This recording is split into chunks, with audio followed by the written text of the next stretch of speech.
जिंदगी के वास्ते थोड़ी दुआ भी चाहिए, सांस लेने के लिए ताज़ा हवा भी चाहिए। सिर्फ सूरज से ही सारे काम चल सकते नहीं, आसमां पर दोस्तों काली घटा भी चाहिए। वो घटा संवेदना की हो, संजीदगी की हो। और आइए ऐसी संजीदा गज़लें कहने वाले आज के इस कार्यक्रम के संयोजक हमारे बड़े भाई आदरणीय डॉक्टर नागेंद्र अनुज को भी इस क्रम में सुना जाए। इस सिलसिले में उनकी भी शायरी का सिलसिला चले। मैं बहुत अदबो एहतराम के साथ अपने बड़े भाई डॉक्टर नागेंद्र अनुज, जिनकी शायरी पूरी दुनिया भर की यात्रा करती है, पूरी दुनिया में जिनकी कविताएं यात्रा करती हैं, बहुत आदर के साथ बड़े भाई डॉक्टर नागेंद्र अनुज को बुलाता हूं। लेकिन निवेदन ये करता हूं, ये दोस्त जो उठ रहे हैं बैठ जाओ, थोड़ी देर धैर्य का परिचय दो। और एक बार तालियां बजाइए अनुज भैया के लिए और उन्हें आमंत्रित करिए।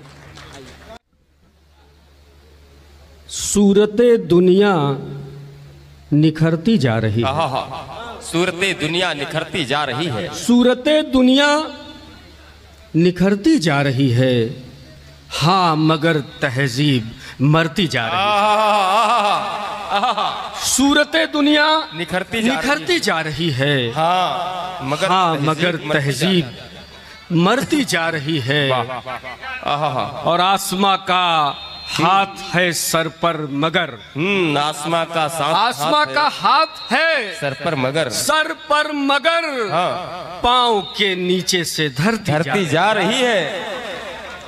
आसमां का हाथ है सर पर मगर, पाँव के नीचे से धरती जा रही है।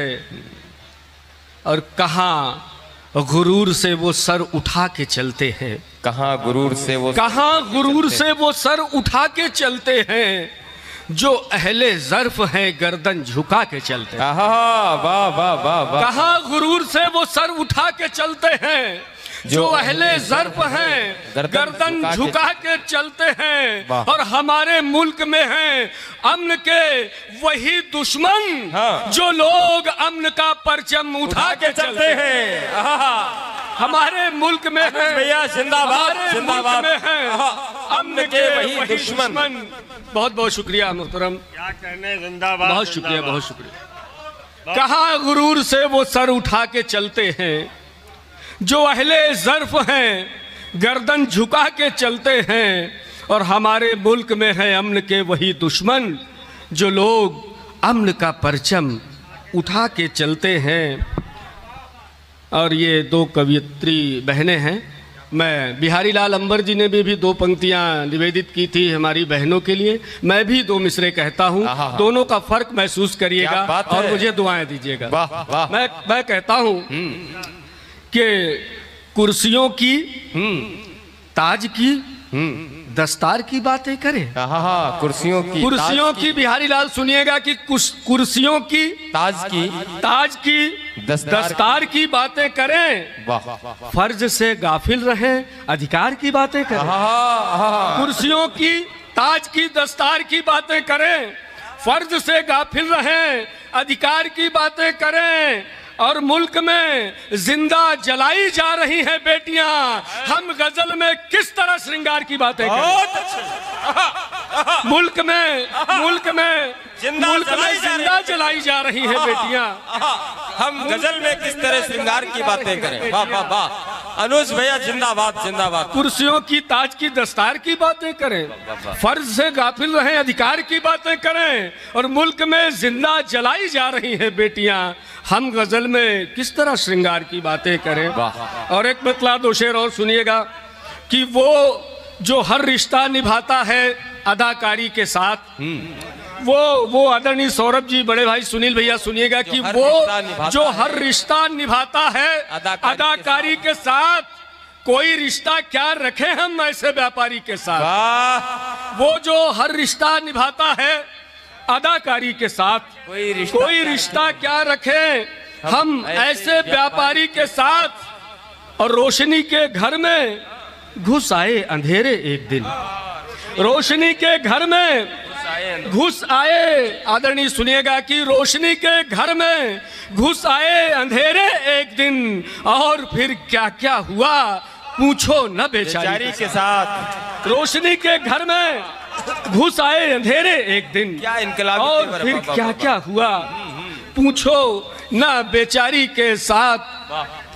और अपने अपने काम पर, सौम्य जी सुनिएगा, कि अपने अपने काम पर दोनों निकल पड़ते हैं रोज। अपने अपने काम पर दोनों निकल पड़ते हैं रोज। हम इधर पौधे लिए और वो उधर आरी के साथ। अपने अपने काम पर दोनों निकल पड़ते हैं रोज। अपने अपने काम पर दोनों निकल पड़ते हैं रोज। हम इधर, कमल भैया सुनिएगा, कि हम इधर पौधे लिए और वो उधर आरी के साथ। और वतन को चाहने वाले वतन पर खाक हो जाएं।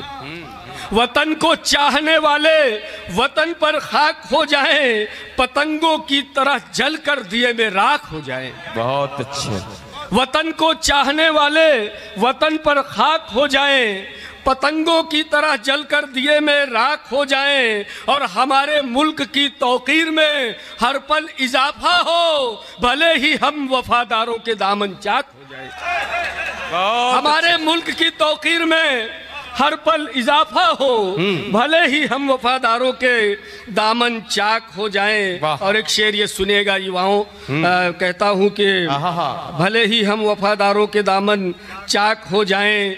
और न जाने क्यों नई पीढ़ी कुछ ऐसा सोचती है। अब कमल भैया सुनिए, न जाने क्यों नई पीढ़ी कुछ, न जाने क्यों, सरल साहब सुनिएगा, न जाने क्यों नई पीढ़ी कुछ ऐसा सोचती है अब कि उतरना भी न हो पानी में और तैराक हो जाए।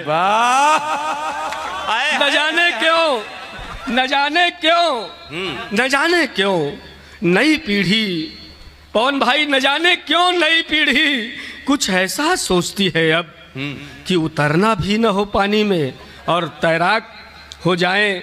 और एक मतलब 2-3 शेर रख के मैं बात खत्म करता हूँ। मतलब पेश करता हूँ हुजूर, कि कहता हूँ कि हम सूरज के पाले भी पढ़ सकते हैं। हम सूरज के पाले भी पढ़ सकते हैं। हम सूरज के पाले भी पढ़ सकते हैं। जिस्म हमारे काले भी पढ़ सकते हैं। हम सूरज के पाले भी पढ़ सकते हैं। जिस्म हमारे काले भी पढ़ सकते हैं। और सच्चाई पर चल पाना आसान नहीं। बेशक सच्चाई पर चल पाना आसान नहीं। इस रास्ते पर छाले भी पड़ सकते हैं। बेशक बेशक। सच्चाई पर चल पाना आसान नहीं। इस रास्ते पर छाले भी पड़ सकते हैं। और शेर सुनिएगा हजरात के, साफ सफाई रखिए दिल के कमरे की। साफ सफाई, साफ सफाई आदरणीय सुनिएगा कि साफ सफाई रखिए दिल के कमरे की, वरना इसमें जाले भी पड़ सकते हैं। साफ सफाई रखिए विद्रोही जी, साफ सफाई रखिए दिल के कमरे की, वरना इसमें जाले भी पड़ सकते हैं। और जो कहना है फौरन उसको कह डालो। जो कहना है फौरन उसको कह डालो। कल होठों पर ताले भी पड़ सकते हैं। बहुत अच्छे। जो कहना है फौरन उसको कह डालो, वरना कल होठों पर ताले भी पड़ सकते हैं। ताले भी पड़ सकते हैं। और अभी एक मंजर मेरे सामने नजर आया उस दस्तरखान के पास, उस पर एक शेर पेश करता हूँ आदरणीय हुनर साहब सुनिएगा। कहता हूँ कि फेंक रहे हो आज जिसे तुम कूड़े में, संतोष भैया सुनिए, फेंक रहे हो आज जिसे तुम कूड़े में, उस रोटी के लाले भी पड़ सकते हैं। फेंक रहे हो, फेंक रहे हो, फेंक रहे हो आज जिसे तुम कूड़े में, उस रोटी के लाले भी पड़ सकते हैं। लाले भी पड़ सकते हैं। बहुत शुक्रिया। और कहता हूं कि राजनीति मक्कारों का ही काम नहीं। राजनीति मक्कारों का ही काम नहीं। इसमें भोले भाले भी पढ़ सकते हैं। पढ़ ही जाते हैं। राजनीति, कमल भैया सुनिएगा कि राजनीति मक्कारों का ही काम नहीं। इसमें भोले, आचार्य जी, इसमें भोले भाले भी पढ़ सकते हैं। और आखिरी शेर देके विदा होता हूँ। कहता हूँ कि ये मक्ता सुनिएगा कि कब सोचा था अनुज सियासी झगड़ों में, कब सोचा था, कब नीरज भाई कब सोचा था अनुज सियासी झगड़ों में मस्जिद और शिवालय भी पढ़ सकते हैं। कब सोचा था, कब सोचा था अनुज सियासी झगड़ों में, कब सोचा था अनुज सियासी झगड़ों में मस्जिद और शिवालय भी पढ़ सकते हैं, उस रोटी के लाले भी पढ़ सकते हैं। फेंक रहे हो आज जिसे तुम कूड़े में, उस रोटी के लाले भी पढ़ सकते हैं। बहुत बहुत शुक्रिया, बहुत बहुत शुक्रिया।